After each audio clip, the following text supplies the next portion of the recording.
ನಮಸ್ಕಾರ, ರುಚಿ ಮನೆಗೆ ಸ್ವಾಗತ. ಯಾರೆಲ್ಲ ಈ ನನ್ನ ಯೂಟ್ಯೂಬ್ ಚಾನಲ್ನ ಸಬ್ಸ್ಕ್ರೈಬ್ ಮಾಡದೆ ನೋಡ್ತಾ ಇದ್ದೀರೋ ಪ್ಲೀಸ್ ಸಬ್ಸ್ಕ್ರೈಬ್ ಮಾಡ್ಕೊಳ್ಳಿ. ಹಾಗೆ ಒಂದು ಲೈಕ್ ಮಾಡಿ, ಶೇರ್ ಮಾಡಿ, ಕಮೆಂಟ್ ಮಾಡೋದನ್ನ ಮರಿಬೇಡಿ. ಇವತ್ತು ಗುರು ಪೌರ್ಣಮಿ ಇರೋದ್ರಿಂದ ಬೆಳಗ್ಗೆ ಮಕ್ಕಳೆಲ್ಲ ಆಫೀಸ್ಗೆಲ್ಲ ಹೋಗಿದ್ದಾದ್ಮೇಲೆ ಇವತ್ತು ಬಾಬಾ ಮತ್ತು ರಾಯರು ದೇವಸ್ಥಾನಕ್ಕೆ ಹೋಗಬೇಕು ಅಂತ ಅಂದ್ಕೊಂಡ್ವಿ. ಅದಕ್ಕೂ ಮುಂಚೆ ಮನೆಯಲ್ಲಿ ಪೂಜೆ ಎಲ್ಲ ಮಾಡಿ ದೇವ್ರ ನೈವೇದ್ಯಕ್ಕೆ ಅಂತ ಹೇಳಿ ಗೋಧಿ ಪಾಯಸ ಮಾಡೋಣ ಅಂತ ಹೇಳಿ ಸಂಜೆ ಹೋಗೋಣ ದೇವಸ್ಥಾನಕ್ಕೆ ಅಂತ ಅಂದ್ಕೊಂಡಿದ್ವಿ. ಆದರೆ ಪ್ರೀತು ನಾನು ಸಂಜೆ ಆಫೀಸಿಂದ ಬಂದು ಬಾಬಾ ಟೆಂಪಲ್ಗೆ ನಾನು ಹೋಗಲೇಬೇಕು ಅಂತ ಹೇಳ್ತು. ನಾವು ಸಾಯಿಬಾಬಾಗೆ ಸಂಜೆ ಹೋಗೋಣ ಅಂತ ಅಂದ್ಕೊಂಡ್ವಿ. ಆಮೇಲೆ ಅಣ್ಣ ಇದ್ದವರು, ಇಲ್ಲ ನೀವು ಹೋಗ್ಬಿಟ್ಟು ಬಂದುಬಿಡು ಹೋಗ್ರಿ, ಇವಾಗ ಹೇಗೂ ರಾಯರ ದೇವಸ್ಥಾನಕ್ಕೆ ಅಲ್ಲಿ ಬಿಡ್ತೀನಿ ನಾನು, ಅಲ್ಲಿಂದ ಆಟೋ ಮಾಡ್ಕೊಂಡು ಹೋಗ್ರಿ ಅಂತ ಹೇಳಿದ್ರು. ನಮ್ಮ ಮನೆ ತವಿಂದ ಸ್ವಲ್ಪ ಬಸ್ಗಳ್ದೆಲ್ಲ ತೊಂದರೆನೇ, ಹೋಗೋದಕ್ಕಾಗಲ್ಲ. ಹಾಗಾಗಿ ಯಾರನ್ನ ಕರ್ಕೊಂಡು ಹೋಗಬೇಕು, ಇಲ್ಲಾಂದರೆ ಕ್ಯಾಬ್ ಮಾಡ್ಕೊಂಡೇ ಹೋಗ್ಬೇಕಲ್ಲ. ಹಾಗಾಗಿ ಅಣ್ಣ ಅಲ್ಲಿ ರಾಯರು ದೇವಸ್ಥಾನ ತನಕ ನಾನು ಬಿಡ್ತೀನಿ, ಅಲ್ಲಿಂದ ಹೋಗ್ರಿ ಅಂತ ಹೇಳಿದ್ರು. ಸರಿ ಅಂತ ಹೇಳಿ ನಾನು ಬೇಗ ಕೆಲಸ ಮುಗಿಸ್ಬೇಕು. ಮಕ್ಳು ಹೋಗೋ ಅಷ್ಟರಲ್ಲೇ 8:30 ಆಗೋಗುತ್ತೆ. ಅವ್ರು ಹೋಗಿದ್ದಾದಮೇಲೆ ನನ್ನ ಕೆಲಸ ಶುರು ಮಾಡಬೇಕು. ಭಾನು ದೇವ್ರ ಮನೆಯೆಲ್ಲ ಕ್ಲೀನ್ ಮಾಡಿಕೊಟ್ಬಿಟ್ಟು ಹೋಗಿತ್ತು, ಎಲ್ಲ ಒರೆಸಿ ಎಲ್ಲ ಕ್ಲೀನ್ ಮಾಡಿತ್ತು. ಹೂವು ಒಂದು ಹಾಕಿ ಪೂಜೆ ಮಾಡ್ಕೋತೆ ನೀನು, ನಾನು ದೇವಸ್ಥಾನಕ್ಕೆ ಹೋಗ್ಬಿಟ್ಟು ಆಫೀಸ್ಗೆ ಹೋಗ್ತೀನಿ ಅಂತ ಭಾವನಮ್ಮನೂ ಹೊರಟಿತ್ತು. ಸರಿ ಅಂತ ಹೇಳಿ ನಾನು ಬೇಗ ದೇವ್ರ ಮನೇಲೆಲ್ಲ ಮುಗಿಸ್ಬಿಡೋಣ, ಆಮೇಲೆ ದೇವಸ್ಥಾನಕ್ಕೆ ಹೋಗೋಣ ಅಂತ ಹೇಳಿ ಉಪವಾಸ ಹೋಗೋಣ, ಇವತ್ತು ದೇವಸ್ಥಾನದಲ್ಲೇ ಪ್ರಸಾದ ಇಸ್ಕೊಂಡು ತಿನ್ಬಿಟ್ಟು ಬರೋಣ ಅಂತ ಅಂದ್ಕೊಂಡ್ವಿ. ಸರಿ ಅಂತ ಹೇಳಿ ಗೋಧಿ ಪಾಯಸನೂ ಆಯಿತು. ಫಸ್ಟು ಇದು ನೈವೇದ್ಯಕ್ಕೆ ಅಂತ ಮಾಡಿ ಇಟ್ಬಿಟ್ರು. ಇದು 6 ವರ್ಷದಲ್ಲಿ ದೇವ್ರ ಮನೇಲಿ ಹೂವು ಎಲ್ಲ ಹಾಕ್ಬಿಟ್ಟು ಪೂಜೆ ಮಾಡ್ಬೋದಲ್ಲ ಅಂತ ಅಂದ್ಕೊಂಡು ನಾನು ಫಸ್ಟು ದೇವ್ರ ಪ್ರಸಾದ ಎಲ್ಲ ಮಾಡಿ ಇಟ್ಬಿಟ್ಟೆ. ಆಮೇಲೆ ಅದಕ್ಕೆ ರೆಡಿಯಾಗಿ ಬರೋ ಅಷ್ಟರಲ್ಲಿ ದೇವ್ರ ಮನೇಲೆಲ್ಲ ಆಗಿದ್ದರೆ ಆಮೇಲೆ ಇಬ್ಬರು ಪೂಜೆ ಮಾಡಿಬಿಟ್ಟು ಒಟ್ಟಿಗೆ ಹೋಗ್ಬೋದಲ್ಲ, ಅಣ್ಣನೂ ಸ್ನಾನ ಮಾಡ್ಕೊಬಂದರೆ ಅಣ್ಣಂದು ಆಗಿರುತ್ತೆ ಅಂತ ಅಂದ್ಕೊಂಡ್ವಿ. ಅಮ್ಮ ಬೇರೆ ಇಲ್ಲಿ ಎಲ್ಲರೂ ಅಂದರೆ ನಮ್ಮ ಮನೆ ಹತ್ರ ಇರೋರೆಲ್ಲ ಹೋಗ್ತಾಯಿದ್ರು ದೇವಸ್ಥಾನಕ್ಕೆ. ಬನಶಂಕರಮ್ಮಂಗೆ ರಾಯರಿಗೆ ಹೋಗ್ಬಿಟ್ಟು ಬರ್ತೀನಿ ಅಂದ್ಬಿಟ್ಟು ಅಮ್ಮನೂ ಹೊರಟಿದ್ರು. ಸರಿ ಅಂತ ಅಂದ್ಬಿಟ್ಟು ಅವ್ನು ರಿಷಿನೂ ನಾನು ಕಾಲೇಜ್ ಹತ್ರ ಸಾಯಿಬಾಬಾ ದೇವಸ್ಥಾನಕ್ಕೆ ಹೋಗ್ತೀನಿ ಅಂತೇಳಿ ಅವನು ಹೊರಟೆ. ನಾವು ಆದರೂ ಹೇಳಿದ್ವಿ ಸಂಜೆ ಪ್ರೀತಕ್ಕನ ಕರ್ಕೊಂಡು ಹೋಗಬೇಕು, ಇಲ್ಲ ನಮ್ಮ ಜೊತೆ ಬಾ ಇವಾಗ ಅಂತ ಇಲ್ಲ ನಾನು ಹೋಗ್ತೀನಿ ನೀವು ಬಂದ್ರಿ ಅಂತ ಹೇಳಿ ಅವನು ಹೊರಟ್ಬಿಟ್ಟ. ಸರಿ ಅಂತ ಹೇಳಿ ನಾನು ಬಬ್ಬು ಹೋಗೋಣ ಆರಾಮ್ಸೆ, ಯಾರು ಯಾವಾಗಾದರೂ ಹೋಗಲಿ ಅಂತ ಅಂದ್ಕೊಂಡು ನಾನು ಅದಕ್ಕೆ ಪೂಜೆ ಎಲ್ಲ ಮುಗಿಸ್ಬಿಟ್ಟು ಆಮೇಲೆ ನಾವು ಹೊರಡೋಣ ಅಂತ ಹೇಳಿ ಮಾತಾಡ್ಕೊಂಡ್ವಿ. ಅಣ್ಣನೂ ಬಿಡು ನಿಮ್ಮ ಪಾಡಿಗೆ ನೀವು ಹೋಗ್ರಿ, ಅವ್ರ ಪಾಡಿಗೆ ಅವ್ರು ಹೋಗಲಿ, ನೀವು ಯಾಕೆ ಎಲ್ಲರೂ ಬಾಬಾ ಅಂತೀರಾ ಅಂತ ಅಣ್ಣ ಹೇಳಿದ್ರು. ಸರಿ ಅಂತ ಹೇಳಿ ಫಸ್ಟು ನಮ್ಮದು ಪೂಜೆ ಮಾಡೋದೇ ಲೇಟಾಗಿ ಹೋಗುತ್ತಲ್ಲ, ನಮ್ಮ ದೇವ್ರ ಮನೆ ಸ್ವಲ್ಪ ಫೋಟೋಗಳೆಲ್ಲ ದೊಡ್ಡದು. ಹಾಗಾಗಿ ನಾವು ಬರೀ ಹೂವು ಹಾಕಿ ಪೂಜೆ ಮಾಡಬೇಕು ಅಂತಂದರೆ ನಾವು ಹೊರಗಡೆಯಿಂದೆಲ್ಲ ಹೂವು ಇಟ್ಕೊಂಬರೋ ಅಷ್ಟರಲ್ಲೇ ಲೇಟಾಗಿ ಹೋಗುತ್ತೆ.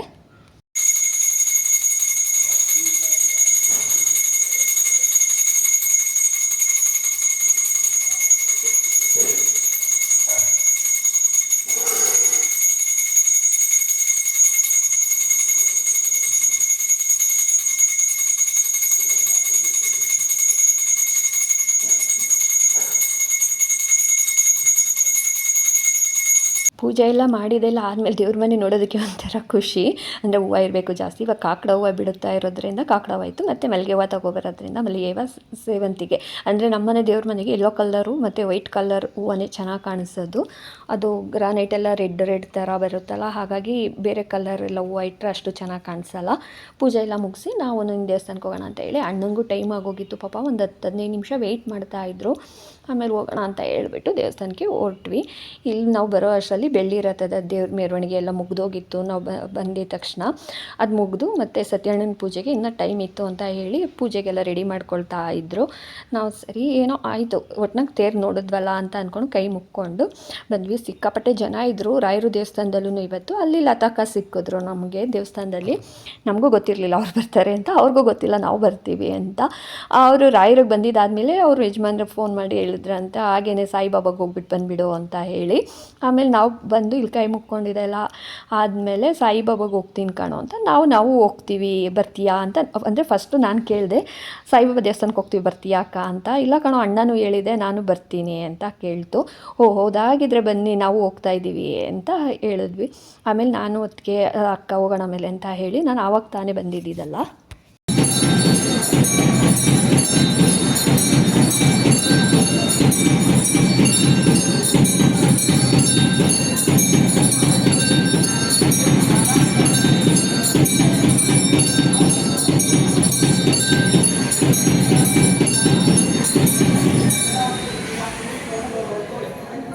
ಇನ್ನು ಸಾಯಿಬಾಬಾ ದೇವಸ್ಥಾನಕ್ಕೆ ಹೋಗೋಣ ಅಂತ ಹೇಳಿ ರಾಯರಿಗೆಲ್ಲ ನಮಸ್ಕಾರ ಎಲ್ಲ ಮಾಡ್ಕೊಂಡಿದ್ದೆಲ್ಲ ಆದಮೇಲೆ ಇನ್ನು ಸತ್ಯನಾರಾಯಣ ಪೂಜೆ ತನಕ ನಾವು ಕಾಯ್ತಾ ಇದ್ದರೆ ಅಲ್ಲಿ ರಾಯರು ಬಾಬಾ ದೇವಸ್ಥಾನಕ್ಕೆ ಹೋಗೋಕ್ಕಾಗಲ್ಲ ಅಂತ ಹೇಳಿ ಬಂದ್ವಿ. ಅಲ್ಲಿ ಹಾಗೆ ನನ್ನ ಕ್ಲಾಸ್ಮೇಟ್ಸ್ ಎಲ್ಲ ಸಿಕ್ಕಿದ್ರು, ಅವ್ರ ಹತ್ರ ಎಲ್ಲ ಮಾತಾಡಿಕೊಂಡು ಅದಕ್ಕೆ ನಾನು ಲತಕ್ಕ ಮತ್ತು ಹೊರಡೋಣ ಅಂತ ಇಲ್ಲಿ ಬಂದ್ವಿ. ಹೊರಗಡೆ ಬಂದು ಹಾಗೆ ಕಾಮಧೇನುನ ಹೋಗಿ ಒಂದು ನಮಸ್ಕಾರ ಮಾಡ್ಕೊಂಡು ಬರೋಣ ಅಂತ ಇಲ್ಲಿ ಬಂದು ರಾಯರಿಗೆ ನಮಸ್ಕಾರ ಮಾಡಿ, ನಾವು ಯಾವುದೇ ದೇವಸ್ಥಾನಕ್ಕೆ ಹೋದರೂ ಹೊರಗಡೆಯಿಂದ ನಾವು ಕಳಶ ನೋಡಿ ನಮಸ್ಕಾರ ಮಾಡ್ಕೋಬೇಕು.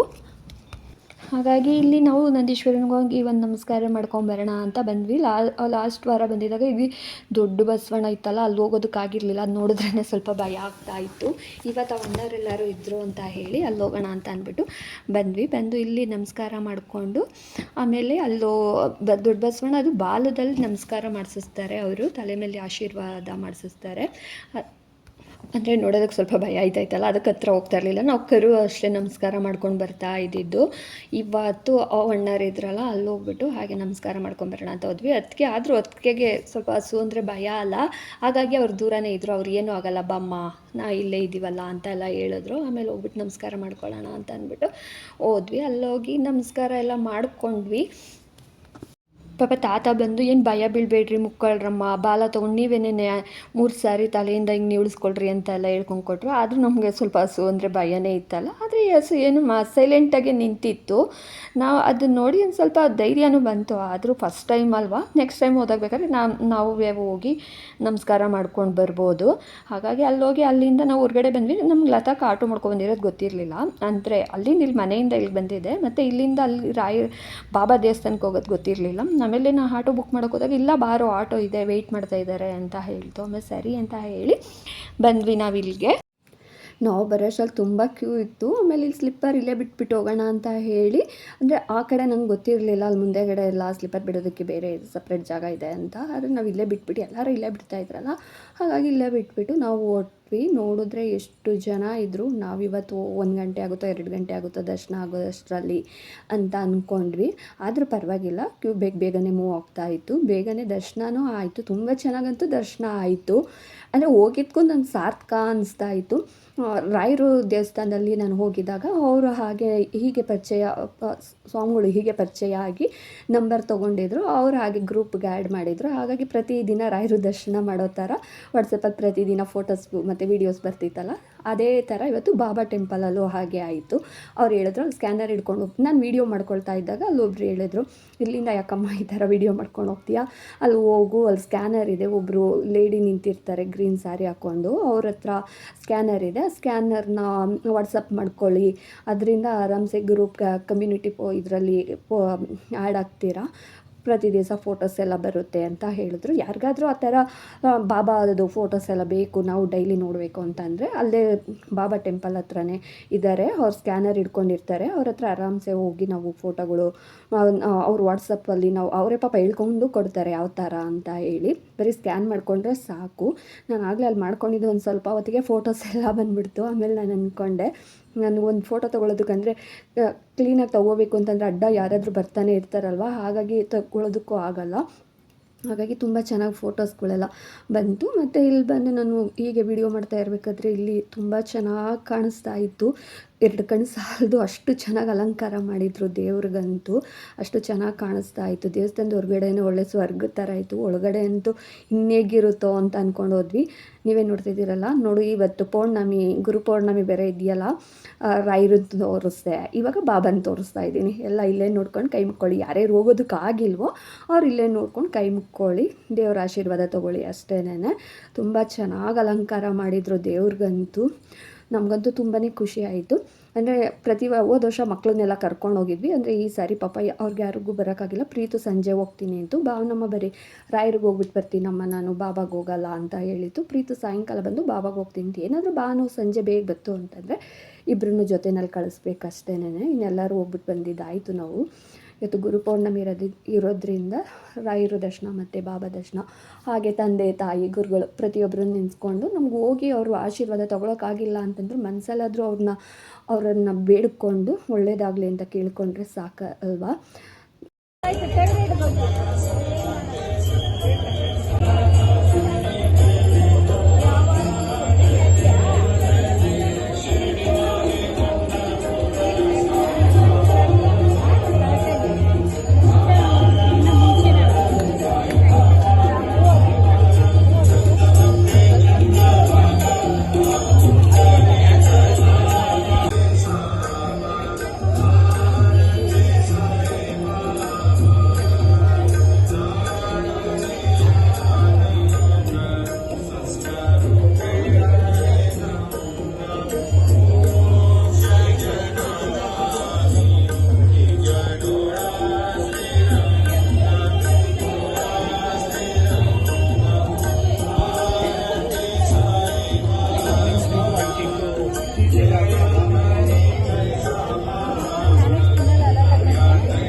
ದೊಡ್ಡಮ್ಮವರೆಲ್ಲ ನೈಸ್ ರೋಡ್ ಹತ್ರ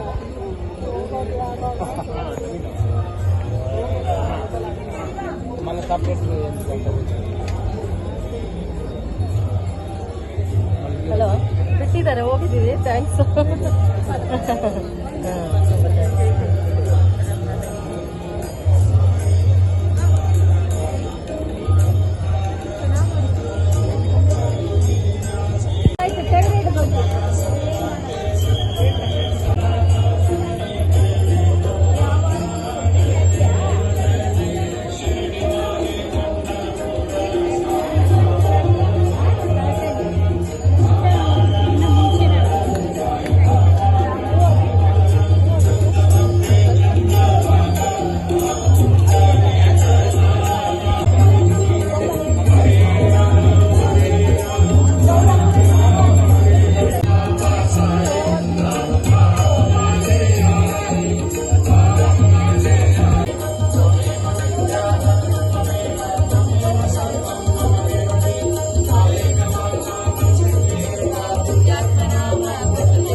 ಬಾಬಾ ದರ್ಶನ ಅಂತೂ ತುಂಬಾ ಚೆನ್ನಾಗಾಯಿತು. ರಾಯರಿಗೆ ಹೋದ್ವಿ, ಅಲ್ಲಿ ಮಹಾಮಂಗಳಾರತಿ ಸ್ಟಾರ್ಟ್ ಆಗಿತ್ತು. ಇಲ್ಲಿ ಬಾಬಾಗೆ ಬಂದ್ವಿ, ಇಲ್ಲೂ ಮಹಾಮಂಗಳಾರತಿ ಸ್ಟಾರ್ಟ್ ಆಗಿತ್ತು. ಏನೋ ಒಂಥರ ನೆಮ್ಮದಿ ಖುಷಿ ಆಯಿತು. ಇವತ್ತು ರಾಯರು ಮತ್ತು ಬಾಬಾ ದರ್ಶನ ಮಾಡಿರೋದ್ರಿಂದ ಇವ್ರ ಹತ್ರ ಬಂದರೆ ಇಲ್ಲಿ ಸ್ಕ್ಯಾನರ್ ಐತೆ ಅಂತ ಹೇಳಿದರು. ನಾನು ಒಂದು 2 ಹತ್ರ ಕೇಳಿದೆ ಎಲ್ಲಿ ಅಂತ. ಮುಂದೆಗಡೆ ಇದ್ದಾರೆ ಹೋಗಿಮ್ಮ ಅಂತ ಹೇಳಿದರು. ಪಾಪ ಇವ್ರ ಹತ್ರ ಬಂದು ಸ್ಕ್ಯಾನ್ ಮಾಡಿ ಅತ್ತಿಗೆಗೆ ಮತ್ತು ನನಗೆ ಲತಕ್ಕ 3 ಫೋನಲ್ಲೂ ವಾಟ್ಸಪ್ಪಿಂದ ಸ್ಕ್ಯಾನ್ ಮಾಡಿಕೊಂಡು ಬಾಬಾದು ಫೋಟೋಸ್ ಎಲ್ಲ ಬರುತ್ತಮ್ಮ, ನೀವು ಸುಮ್ಮನೆ ಎಂತಕಲ್ಲೆಲ್ಲ ಫೋಟೋ ತೊಗೊಳಕ್ಕೆ ಹೋಗ್ತೀರಾ ಅಂತ ಹೇಳಿದ್ರು. ಸರಿ ಅಮ್ಮ ಅಂತ ಹೇಳಿ ಅಲ್ಲಿಂದ ಪ್ರಸಾದಕ್ಕೆ ಹೋಗೋಣ ಅಂತ ಅಂದ್ಬಿಟ್ಟು ಬಂದ್ವಿ. ನೋಡಿದ್ರೆ ತುಂಬ ಜನ ಇದ್ದರು. ಸ್ವಲ್ಪ ಹೊತ್ತು ಕೂತಿದ್ದು ಆಮೇಲೆ ಹೋಗೋಣ ಅಂತಂದ್ವಿ. ಆದರೆ ಅವ್ರ ಆಮೇಲೆ ಬಂದು ಹೇಳಿದ್ರು ಇಲ್ಲಿ ಜಾಸ್ತಿ ಇವತ್ತು ಕೂತ್ಕೊಳ್ಳೋ ಹಾಗಿಲ್ಲ, ಇದು ಹೋಗಿ ಜನ ಜಾಸ್ತಿ ಇದ್ದಾರೆ ಅಂತ ಎಲ್ಲ. ಸರಿ ಅಂತ ಹೇಳಿ ಬಾಬಾಗೆ ಇನ್ನೊಂದು ನಮಸ್ಕಾರ ಮಾಡಿಕೊಂಡು ಹೊರಟ್ವಿ. ನೋಡಿದ್ವಿ ತುಂಬ ಜನ ಇದ್ದರು ಪ್ರಸಾದಕ್ಕೂ. ಇನ್ನು ನಾವು ಬೇರೆ ಉಪವಾಸ ಬೇರೆ ಹೋಗಿದ್ವಲ್ಲ, ಇನ್ನು ಹಾಗೆ ಬರೋದಕ್ಕೂ ಆಗಲ್ಲ ಅಂತ ಹೇಳಿ ಪರವಾಗಿಲ್ಲ ಅಂದರೆ ಬೇಗನೆ ಆಗ್ತಾ ಇತ್ತು. ರಾಯರು ದರ್ಶನ ಮತ್ತು ಬಾಬಾ ದರ್ಶನ ತುಂಬಾ ಚೆನ್ನಾಗಾಯಿತು. ಮನಸ್ಸಿಗೇನೋ ಒಂಥರ ನೆಮ್ಮದಿ ಅಂತೂ ಆಯಿತು. ಅಲ್ಲಿಂದ ಇನ್ನು ಮನೆಗೆ ಹೊರಡೋಣ ಅಂತ ಹೇಳಿ ಪ್ರಸಾದ ಎಲ್ಲ ತೊಗೊಂಡು ಹೊರಗಡೆ ಬಂದ್ವಿ. ಅದು ತುಂಬ ಜನ ಇದ್ದರು ದೇವಸ್ಥಾನದ ಹತ್ರ ಅಂತೂ. ಇನ್ನೇನು ಸಂಜೆ ತನಕನೂ ಫುಲ್ ರಶ್ ಇರುತ್ತೆ. ಪ್ರೀತು ಕಾಲ್ ಮಾಡಿ ಕೇಳ್ತು ಜನ ಜಾಸ್ತಿ ಇದ್ದಾರೆ ಅಂತ. ಮಾತು ಜಾಸ್ತಿ ಇದ್ದಾರೆ, ಸಂಜೆ ಅಷ್ಟು ಸ್ವಲ್ಪ ಕಮ್ಮಿ ಆಗ್ಬೋದೇನೋ ಬಾ ಅಂತ ಹೇಳಿದ್ವಿ. ಇನ್ನು ಹಾಗೆ ಹೋಗ್ತಾ ಇದ್ವಲ್ಲ ಮನೆಗೆ ಅಂತ ಹೇಳಿ ಇಲ್ಲಿ ಅರಳಿಕಟ್ಟೆ ಹತ್ರನೇ ಆಟೋನಲ್ಲಿ ಬಂದಿದ್ದು. ಅಲ್ಲಿ ಬಂದು ಹಾಗೆ ಒಂದು ಕಾಫಿ ಕುಡ್ಕೊಂಡು ಹೋಗೋಣ ಅಂತ ಹೇಳಿ ಇಲ್ಲಿ ಅರಳಿಕಟ್ಟೆ ಹತ್ರ ಬಂದ್ವಿ. ನೀನು ಹೋಗು ಮನೆಗೆ, ನಾವು ಹಾಗೆ ಆಟೋ ಮಾಡ್ಕೊಂಡು ಹೋಗ್ತೀವಿ ಅಂತ. ಇಲ್ಲ ಬಂದರೆ ಹೇಗೂ ಜೊತೇಲಿ ಬಂದಿದ್ದೀವಲ್ಲ, ಹಾಗೆ ನಿಮ್ಮ ಮನೆ ಹತ್ರ ಡ್ರಾಪ್ ಮಾಡಿಬಿಟ್ಟು ಹೋಗ್ತೀನಿ ಅಂತ ಹೇಳಿ ಲತಾಕನೇ ಬಂದು ಹಾಗೆ ಡ್ರಾಪ್ ಮಾಡಿಬಿಟ್ಟು ಹೋಯಿತು. ಇಲ್ಲಿಗೆ ಇವತ್ತಿನ ಈ ವ್ಲಾಗ್ ಎಂಡ್ ಆಗುತ್ತಿದೆ. Thank you.